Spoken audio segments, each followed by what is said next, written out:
Thank my colleagues, Minister Jimmy Gasore from Rwanda and Minister of State Fred Byamutama from Uganda for the work that we've done this morning to reiterate our stand on making sure that SGR continues the journey to the desired destination.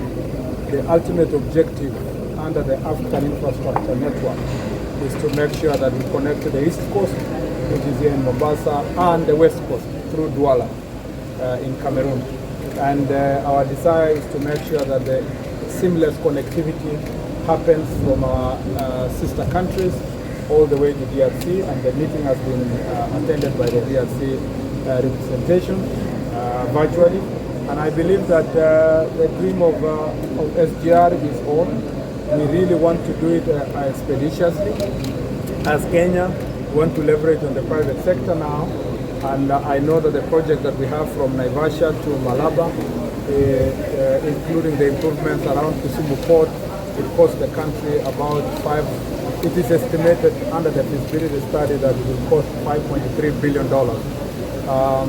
which is quite a reasonable amount of money. And considering the economic situation we are in as a country, we are in discussion with the private sector to see if we can structure an arrangement financially that will the private sector and the Exim banks from the countries that we are conversing with can be able to take the larger burden at a very reasonable and concessional terms, so that then we can continue this journey. It's important to note that transport contributes immensely to trade and investment as a trade facilitator, and we believe that, like Minister Fred spoke earlier, that if we do so, if we have a railway system, we can become more competitive and we can transfer the benefits to our consumers as a nation, and then they can be able to save more, to invest more in the economy.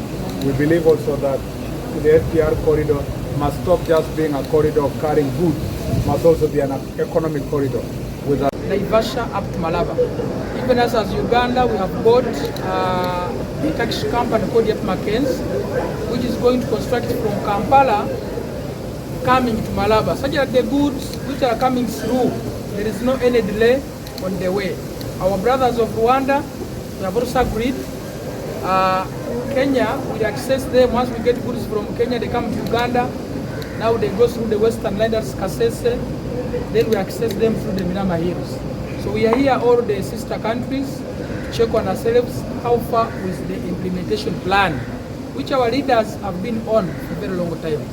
And we have agreed here at this long time, when our heads of states are not meeting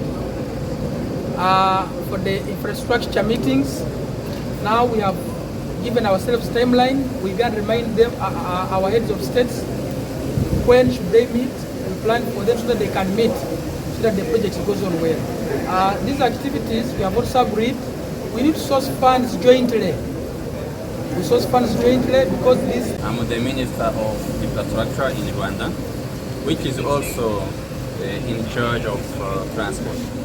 So we all know how important is the railway project in our region, East Africa and Central Africa. So I'm not going to repeat that.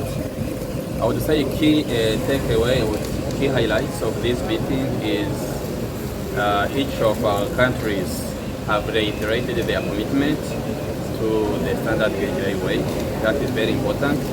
And the second highlight is to keep this project as a regional project, because Kenya would not benefit of the full potential of the project given the heavy investment involved if the project doesn't extend all the way to Uganda, Rwanda, Kenya and South Sudan, and vice versa. So we have reiterated our need to coordinate and to package this project as a regional project so that we develop in harmony. It will not benefit from having our section Kigali to Mirama Hills if the Naivasha to Baraba Road rail is not there. So this is also a very key highlight, and we are very pleased as Rwanda that we are gaining momentum and keeping the momentum that was started by head of states 10 years ago when you initiated this Northern Corridor integration project. Thank you.